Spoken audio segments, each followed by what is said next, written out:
Simple గా ఏమన్నానంటే రేపు Congress party ఓటేస్తే జూబ్లీహిల్స్ అసెంబ్లీలో ఉన్న పేదల ఇల్లు కూలగొడతానికి మీ ఇల్లు కూలగొడతానికి మీరే ఓటేసినట్టు అవుతుంది అని చెప్తుంది. ఇంకోటి మీరు ఓటు వేయడానికి ప్రధాన కారణం డబ్బే అవుతుంది.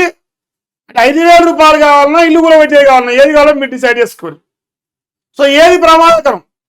5,000 రూపాయలు తీసుకొని ఇల్లు కూలగొట్టుకుందామా, లేదా 5,000 రూపాయలు తీసుకోకుండా ఇల్లు నిలబెట్టుకుందామా అనేది మన రామన్న చర్చ పెడతా ఉండు.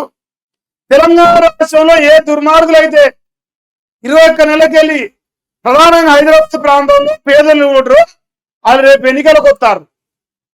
రేపు ఎన్నికలకు వస్తే మరి రేపు ఓటు వేస్తారన్న జూబ్లీహిల్స్‌లో.